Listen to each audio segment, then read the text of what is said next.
Hello, ladies and gentlemen, boys and girls, and welcome to episode 236A of Tales with TR. I'm your host, Terry Ryan Jr. About to do the Jason Greger show tonight. Looking forward to that. By the time you hear this, of course, that will already have come to be and have taken place already. So Tuesdays and Thursdays, I do the Greger show, by the way, co-host. Newfoundland time from 6:30 to 8:30, sometimes to 9:30, and out there I think it's 3 to 5 or 3 to 6. Yeah, we're 3.5 hours difference. Anyway, good to be with you all, and I tell you what I'm looking forward to is right after this I am recording with Brant Myers again. Now, some of you might realize that I had Mizey on here at least once 3.5 years ago, I believe, right before his book, maybe 4 years ago now, when his book Painkiller was coming out. And I believe I had him on again maybe a year ago or probably two at this point.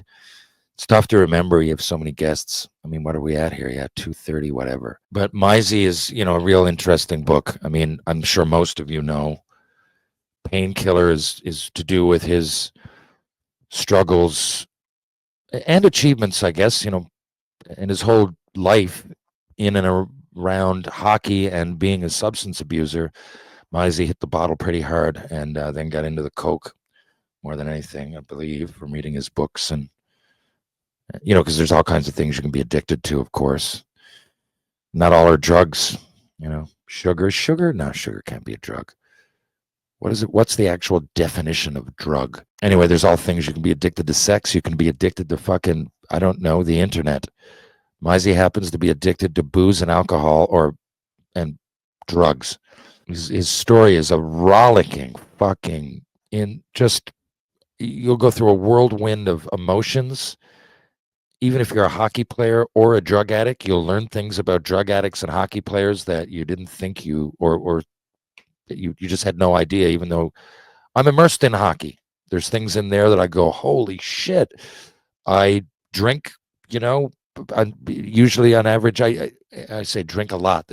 But I drink once a week. I look forward to my Fridays or Saturdays if I'm not out on location somewhere. And I can't speak from his point of view, but I know what it's like to drink and have a hangover and hang around people that are, dependent on alcohol.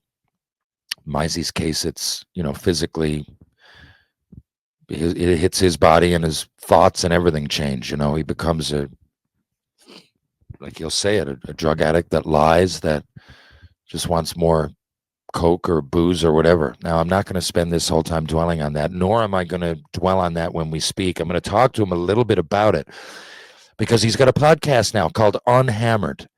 Now, I was going to have him on anyway because I like talking to Mizey, just like, I really looked up to him my whole life. And we were in junior and pro and everything, and I didn't know anything about his substance abuse. I mean, it didn't take a genius.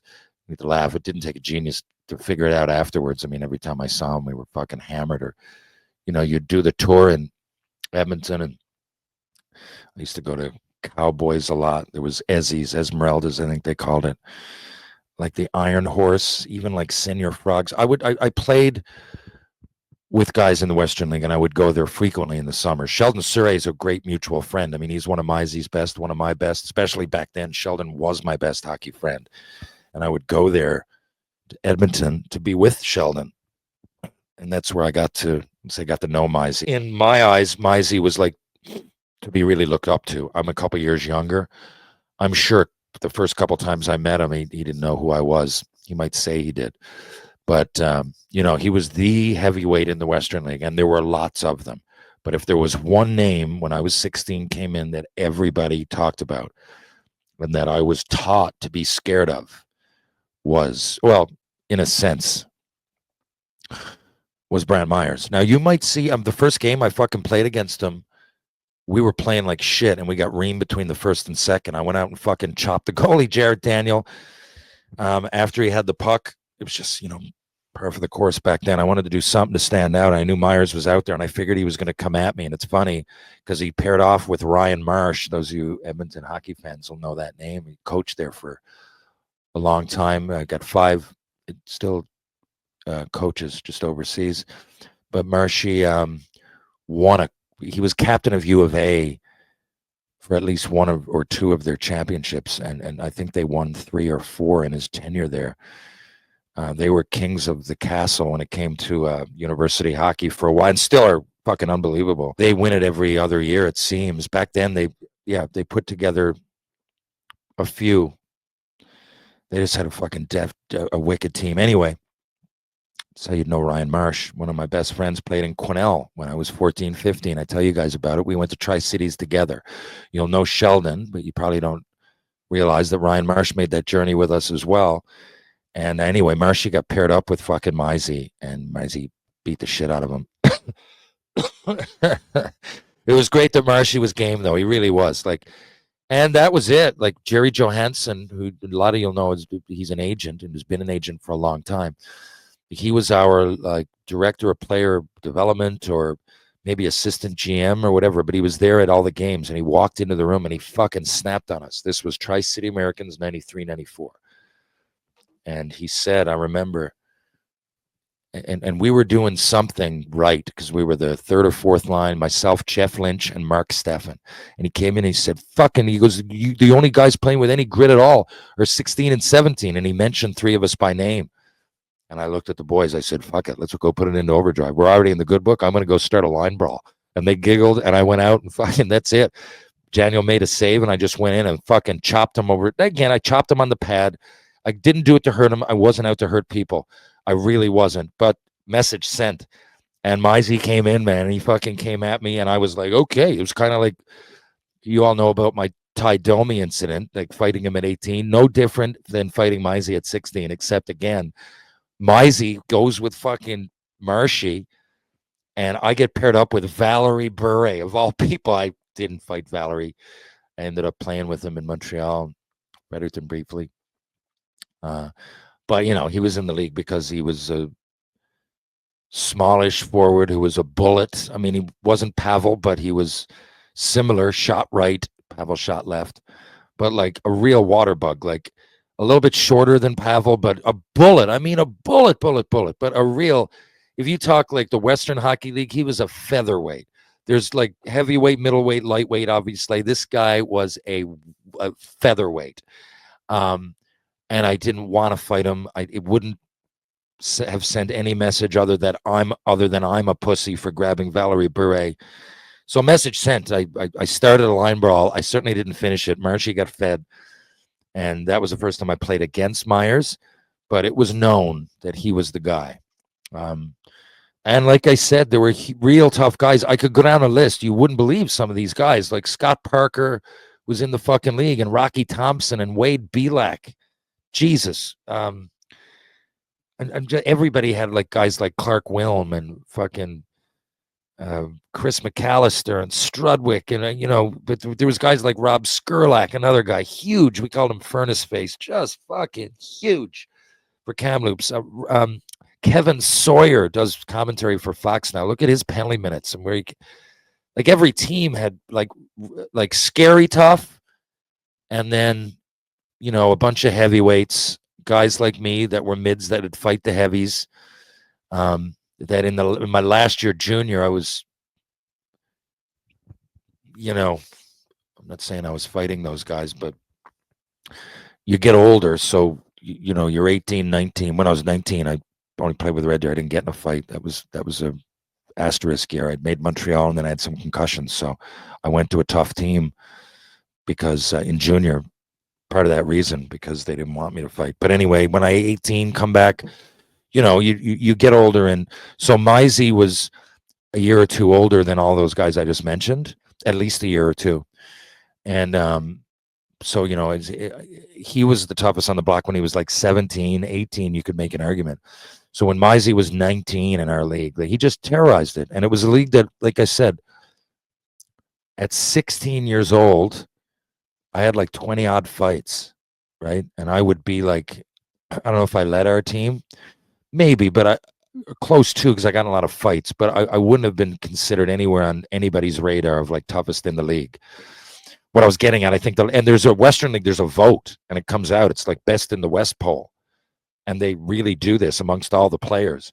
I remember my last year, I got ranked like 8th, and I was pumped because I said, like any regular list, of tough guys in a tough league, it's just the way it worked. I was 18 last year in Tri Cities, sorry. But I knew that, guys were in the league that would end up being, bigger, tougher, scarier, and all that. But it was just funny that they did a poll. I took pride in that. And I couldn't believe I was on it because, like I said, when I was 16, oh, God, there wasn't just Mizey. There was all those guys I mentioned. But by the time I was 19, in Red Deer, Chara was in the league. And Chara, I don't even think, would have been considered. I think Rocky Thompson might, or even Stephen Pete came in on my team, God rest his soul. Stephen Pete was 16. There was just so much. I don't know what point I'm getting at, other than Brant Myers is a killer. It's not like he's not tough now. I'm sure he is. Fucking 50 now. I with a book out and off the booze, does a wicked pod. Every day my thoughts of Mizey now are this older, wiser man who drinks coffee and tells tales to the youth, like an old wise man or something. Not a prophet, but a philosopher. That's what I look at Mizey now. I can't believe I'm saying that because back in the day, he was just a savage goon. Goon is harsh. Mizey had 20 fucking goals his last year junior. I think like 60 points. Goons don't do that. But just a tough, violent beast of a human. And the fact that he was such a party animal almost added to it, his mystique. But anyway, I'm excited to have him back on. So he has a podcast now called Unhammered. He just gets on and he starts talking, and I kind of like I'm doing now. And he does read some listener viewer mail, which is great because he has something to talk about. But he'll often just go in some direction. He's like, "Oh, that time I got arrested on my birthday after doing coke all night and then playing against Tampers," and you're like, "What the fuck?" And then just stories of his sobriety. And often he went like years without being on it and then picked the worst possible time. And with Mizey, it wasn't a beer. It was when I first knew him. But with Mizey, it was just like if he got on the beers, then, Coke was shortly after. And then he's up all night and then making, like, there's poor decisions. And then there's just like decisions that deserve to be in a dumpster fire already, being doused out with, I don't fucking know, polio fucking virus. Like, this guy's decisions were so bad when he was on the booze and everything. But again, there was a point, I think, while it was like prime time of the night, like we'd be at, I don't know. And again, I was young, hanging out with Sheldon. Sheldon really looked up to Mizey, and they became real good friends. Just Unhammered. I think it's episode 1 is Sheldon. So I was often in the vicinity, and then when I played pro, I remember there was more than once I played against Brant. One night in particular, he played in Portland, Washington's farm team. It would have been at the time, and really he was still a good hitter. He didn't fight that night, but and he was really reading his book. He must have been like half sauced, but fuck, he could really hit, and he was good down low. Like, he was a good player. I don't know if he realizes how good he was. I'll get into that. One of the things he says in his pod, he's like, imagine if I ran into like Crosby or McKinnon's trainer. And I agree. I'm like, a guy that was like pretty good anyway, and everybody was scared of. You like think of a better version of Matt Rempe, but again, if you were a fighter back then, it was often like one shift to go fight. The fourth line wasn't used a lot often. I told you, I got games where I just sat there. Those weren't even counted as games played. You got to get a shift. But I've got a few that, yeah. And that's the way it was. I came off and I'm like, okay, they didn't need me tonight, whatever. Like, there was lots of those. Darren Langdon told me he has like 100 of them.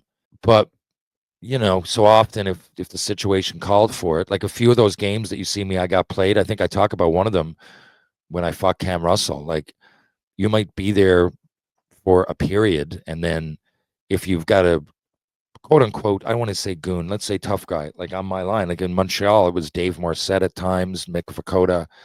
If I'm on their line and then I see that someone like runs somebody, and then Probert comes out with that night Janssens and Russell, when he looks down and gives us the nod, I know that I'm going to be out there in a tense situation. If I'm on with the tough guy, in that case it was more set, then I might just get one shift. I might just, I mean, that's I didn't even really overthink it at the time. It's just the way it was. Now I think there's more of a role. Like Ryan Reeves, I don't know his time on the ice, but it's definitely more than the tough guy would have been back then. I'm guessing he gets 6-7 minutes, maybe. I don't know. But I mean, he's out there, and each tough guy, quote unquote tough guy now, has to be able to do something else. Like Ryan Reeves, you might laugh, but I do think that he is serving a purpose, even if he's not fighting. He's out there, man. He hits hard. He's a little bit slower now. Obviously, he's older, but he skates for a big guy. And like, if he runs into you, you might get hurt. Like, that's how hard he hits. He doesn't play a ton, but I mean, Toronto are doing okay, aren't they? Like, he's doing his job. And a lot of times those guys that are so tough, like, they don't get a lot of penalty minutes because of that. Like, I mentioned Darren Langdon on here all the time. Langer was one of those guys. Definitely could have played more. Not saying he couldn't. Had a lot of points in junior A when he played. And came back to senior and was a fucking formidable player and one of the offensive guys in the league at some years. I'm just saying, up there, he got 1 or 2 shifts a game. And Langer, I think now would have been probably used a little bit because like I said, he could play. Some guys couldn't. They just didn't play a lot. Langer didn't because of the role, but or Mizey. I don't want to mention guys, but there's guys up there that couldn't tie an East Coast leaguer's skates. I mean it. But they were really, really, really tough. So that one, and they had good balance. You can't just, people think you've got to be able to skate and have balance. Otherwise, you can't do it. We tried it. We signed guys, Michel Therrien. There was a guy, Yves Gagnon. I'll never forget it. And he was like a real, real tough guy off the ice and in the Quebec Senior League. Like, he dropped him a lot. He was tough. But whoever it was, like, laughed. I think it was Ryan Vandenbush or someone fought him. He just had no balance. I'm sure he was tough. He was a big fucking guy, man. No skates on. I'm sure he would have made me look like Charlie fucking Brown. But what was that supposed to mean? I just mean Charlie Brown's not that tough. Like, cartoon character is really, I don't know. He seems vulnerable. I don't know why I went to Charlie Brown. But he would make me look like Glass Joe there. Fucking first level of Mike Tyson's Punch-Out. But on the ice, different story. So you had to have at least that to be a fighter. You had to have good balance. Like, I often mention Tony Twist. I don't know, but he was like the epitome of that era. Like 1 or 2 shifts for a tough guy and go out and just go hard. And he was big up top and everything, but he had wicked balance and he'd break your fucking face. Shane Corson, I remember saying, "Hey, Terry, don't go near." After I fought Domi, it was all fun and games, right? Fun and games. Course would have been my second year, so the second time I fought Domi. And he looked over and he said, "It's all good." But he said, like, if he hits you with one, you're really, because Domi did hit me, but I was decent at protecting. Like, he didn't like come in with everything and me be wide open, like, say, Vandenbush on Nick Kyprios. I'm lucky that Domi didn't, because he was a hard puncher. I just never felt one like straight on the beak. I knew I was fighting Domi. He got a lot in if you look at the fights. I mean, all 3 are on YouTube. But I knew, like, not to leave my nose wide open there. A couple times I did. A couple times you got to. And you learn your way when you're fighting. And I knew kind of when to do it and when not. But he still could have connected. I mean, in order to throw a punch to some level, I have to leave my face open, right? Now, if a guy hits you and maybe on the side or in the jaw, or even sometimes on the face, but in a less vulnerable spot, but like if I got hit in the temple or like right on the nose, it was like almost seeing stars for a second. Like, well, it was seeing stars, like blacking out, and then you don't know like where you are for a second. And if he hits you on top of that, that's where a fighter, I think, like, I don't know what it's like to box, but I'm thinking that's what happens. Like, you get hit with that second one. Because I remember, like, more than once getting hit with the first and having, like, breathe. And then, like, the Gillies was like that. And then he hit me again. And I was, oh, what the fuck? I went down. But also had the presence of mind mid-fight to, like, put my head the other way and then, like, not get hit with the next one and then kind of regain my composure in the fight, right? And that happened a bunch. So I often felt that first one, and I didn't get hit with that, like, so I never really got a straight tight on me as he's pulling in and as he's extending and me coming into his punch. It happened a few times, but not with him. But I remember Corson saying, though, so after I fought him, and he was like, you're only going to do that so many times, and then like one of these guys is going to hit you with one. So I wouldn't keep, because I would leave myself open. And he just said, and the name that he used, he said, if Tony Twist hits you and you're doing that, he's going to break your orbital bone, and so long first round pick. Like, so, and Course was saying that because he was a first round pick. Course went 8th overall 10 years before I did. So, he had my back from that point of view. I mean, I talk about him like a big brother figure and all that, and that's true. But there was also an understanding of, hey, like, you know what I mean? I was in your shoes, and I kind of did. And I'm lucky I didn't get hit with one of those from Probert or Manson or whatever. And now you're in that position. I'm telling you like that. And anyway, so Mizey was feared like that, but I know that he could have played more. I saw him playing junior. He was effective. And like I said, the one time I remember him really playing against me a lot in pro, getting a lot of shifts was that game, and he was really effective. Anyway, I'm excited to have him back on. God, my brain is going to mush. I've been doing so much traveling and then coming back and trying to keep up with everything. Sometimes watching hockey is hard. And I love it. I can't believe I'm saying it, but like, I'm glad I'm on the Gregor show, because it makes me have to stay relevant and keep my finger on the pulse and know what's going on, because like someone could hit you with a question. Oh, so what do you think of the Oilers' third line? And you're like, oh, who's on the Oilers' third line? You know what I mean? Like, I have to kind of know now line combinations and everything, which is fine. If I didn't have this pod and I wasn't acting and doing everything else and cameos and all of that stuff. By the way, cameos make a great Christmas present. But this time that stuff gets busy, and I like to put time into it. So each cameo you see me do, I mean, I don't know, on average I put an hour in, I suppose, some more. I want to write it. I want to. Sometimes you'll say, "Oh, you really ripped that off pretty good." I'm like, "Yeah, that was the 33rd take for real." It happens a lot. I don't want to fuck up, and I figure if someone's going to pay me a couple of $100 for a happy birthday or a Merry Christmas, I have to do a good job, right? That's the reason they're asking me to do it. So yeah, I mean, they take a while. Often, like the actual writing of it doesn't take long, but then it's like, how do I present it? And I might be, if it's a poem, say, I might be on like 2 lines from the end, but kind of fuck it up. And rather than correct it there, I just go right back to the beginning. And that happens a lot, right? So when you do all those things and then go, okay, finally I'll get a good night's sleep. Oh, wait, geez, the Oilers are on at 10 p.m. my time. They come on, right? If the Oilers are playing a home game, they're coming on. If it's 7 out there, it's 10:30 here. So if I got to get up early, but I can't not see the Oiler game, or at least most of it, because I'm on there being asked Oiler questions. So I have to know what's up in Oilerland, oil country. And so I'm not complaining. I just mean, like, at times like this, like it does become sometimes a chore going, oh fuck, I got to watch the game. Well, I've never had that happen before. It's always like, oh, there's a game on. Now it could be worse. As I sit here with my fire and Christmas tree and watch Connor McDavid on the power play, it's not so bad. It's not so bad. I just mean that it can often just add a lot to an already busy day. But that being said, so I'm going to have Mizey on. And then over the holidays, I'm going to do like my top Christmas songs, my top Christmas movies, my top TV shows, TV episodes, right? There's what we often do is watch like the Christmas episodes. I don't know, for Seinfeld it would be Festivus, but there's more than that. There's a couple more Christmas episodes. Curb got a few funny ones. Go right back to Cheers, right? Sam Malone and Cheers. I don't know. The Office. There's all kinds of shows. So I'm going right back. I mean, I go back to like Golden Girls and stuff. I love the retro TV. All in the Family. I'm getting into MASH next. I never really gave that a good going through. I was too young to realize what was going on. Anyway, I'm rambling now. That's what I often do. Go back and watch Christmas episodes versus movies. Princess enjoys it, don't you, Princess? Say meow. Anyhow, so I'm going to do that, and I'm just going to record them all maybe on Saturday or Sunday, send them through to the Hockey Podcast Network. Shout out to Isha. Thanks for doing my work, buddy, or my producing.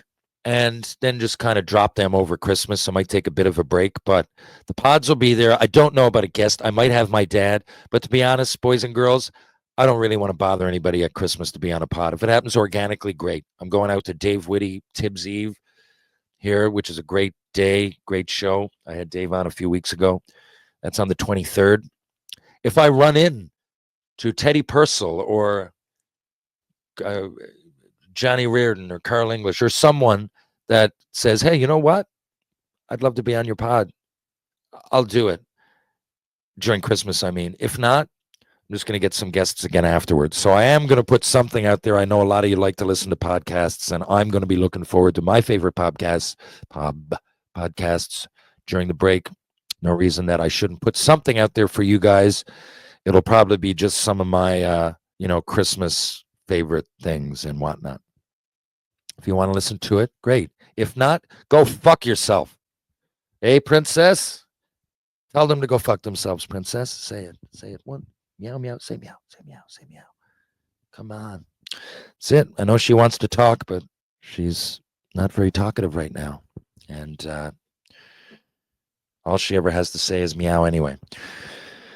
Speaking of that, if you're downtown St. John's, why wouldn't you stop into George Street? And if you're going to go there, why wouldn't you stop into Trinity Pub, Rob Roy Confusion, the Martini Bar, Green Sleeves, or the Bull and Barrel? If you're going to have a bite to eat, why not try it out at Loose Tie, Blue on Water, of course, Wedgwood Cafe, who also do catering. If you're going to go work out, why would you go anywhere other than Power Conditioning on Rope Walk Lane?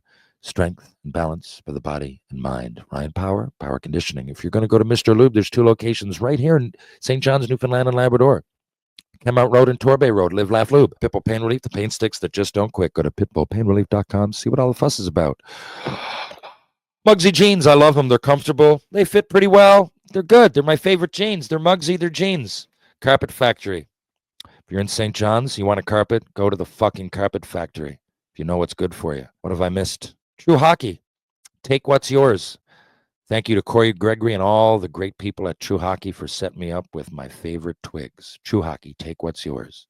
From me and Princess, happy holidays, happy Hanukkah, whatever you're into. Merry Christmas, Merry Hanukkah, Happy Christmas, all of the above. All of the above. Just have a fucking brilliant holiday. Brant Myers is coming up real soon, and we're going to be back with more Tales with TR, really, soon, and a few times over Christmas. Love you guys. Catch you on the rebound.